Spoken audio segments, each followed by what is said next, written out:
Bueno, la discapacidad cognitiva dentro del panorama de la discapacidad en Colombia. Yo creo que ese es un tema bien complejo, porque creo que definitivamente la discapacidad con el cambio de enfoque de lo biológico, de lo médico a lo social, ha tenido como un nuevo auge y una nueva manera de proyectarse que ha permitido como el acceso a oportunidades que antes no había a nivel educativo, laboral, pero sobre todo esto vale para la discapacidad física. Pienso yo que ha sido un gran avance en lo que refiere a discapacidad física y sensorial. Siento yo que en lo que refiere a discapacidad cognitiva y en la psicosocial, que está altamente emparentada con la cognitiva, hablo de chicos con condiciones como síndrome de Down, autismo,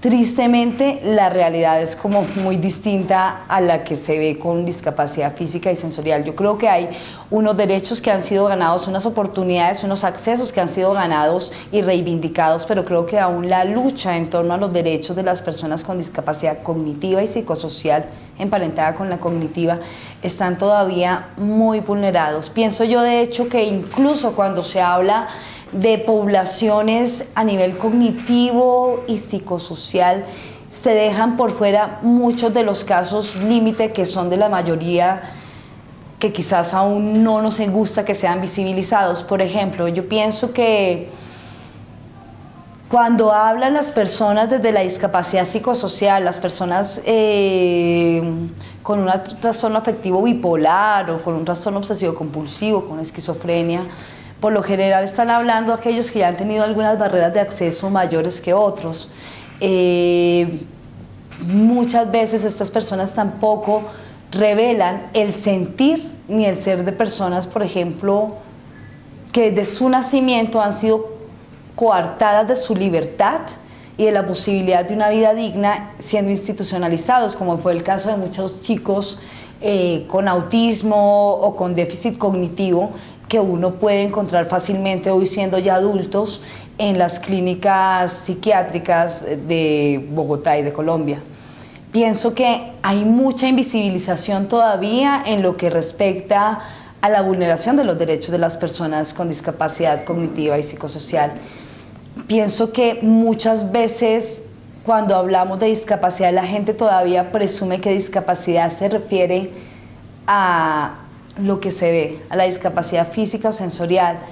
Pienso que todavía incluso dentro de la misma diversidad nos es difícil reconocernos como diversidad o que seamos reconocidos como diversidad. Quizás porque muchas veces no, dentro de estas discapacidades hay personas que no pueden expresar su sentir y no se les ha dado los mecanismos para hacerlo. Recuerdo incluso en un monitoreo que se hizo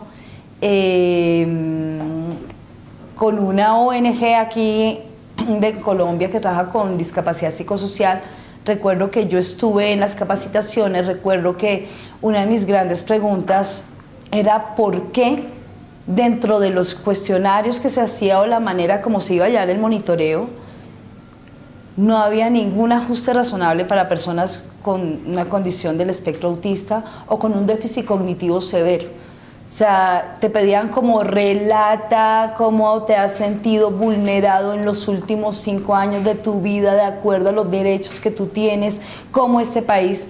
Tú le haces esa pregunta a una persona con autismo, quizás algunos dentro del perfil del autismo, a otros dentro del perfil del síndrome de Down, porque son todo un abanico, y no te va a poder dar respuesta a esa pregunta.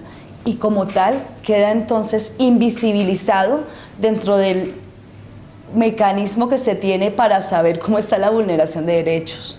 Tampoco los cuidadores muchas veces somos o podemos ser del todo el reflejo de las vivencias de vulneraciones. Quizás muchas veces podemos dar fe de las vulneraciones que hemos vivido con nuestros hijos o nuestros familiares. Sin embargo, hay personas que por su misma discapacidad quedan totalmente enmudecidas, invisibilizadas dentro de la discapacidad. Pienso que en torno a la discapacidad cognitiva y psicosocial nos falta mucho por recorrer. En torno a educación, acceso a educación, todavía estamos pidiendo prueba de inteligencia, de coeficiente intelectual para poder ingresar a un colegio. Todavía se requieren muchas cosas que muchas personas con discapacidad cognitiva no cumplirían con estos requisitos. Todavía falta hacer los ajustes razonables a nivel de educación, a nivel laboral, a nivel incluso de familia, de cómo respetarlos y no violentarlos pretendiendo normalizarlos, a nivel incluso de, no sé, de los libros y todo, cómo podemos hacerle accesible a una población que tiene de base un déficit o tiene una manera alternativa de procesar la información, una velocidad distinta. Personas muchas veces no verbales o verbales no comunicativas o verbales sin un gran repertorio por su misma condición cognitiva para poder desarrollarse en un medio que no ponga los ajustes para que ellos lo puedan hacer. Yo pienso que el balance en torno a la discapacidad cognitiva sigue siendo precario. Pienso que es un gran logro que ya personas con, como hemos visto, chicos o personas con síndrome de Down puedan dar su opinión, hablar al respecto de sus experiencias en torno a la inclusión académica, inclusión social, laboral. Pienso también que hay muchas personas, por ejemplo, con autismo de alto funcionamiento, que tienen esta experiencia y pueden expresarla y pues es satisfactorio saber que ya se está dando cabida. Sin embargo, pienso que las poblaciones más vulnerables y comprometidas dentro de la discapacidad cognitiva siguen totalmente invisibilizadas y enmudecidas ante el sistema.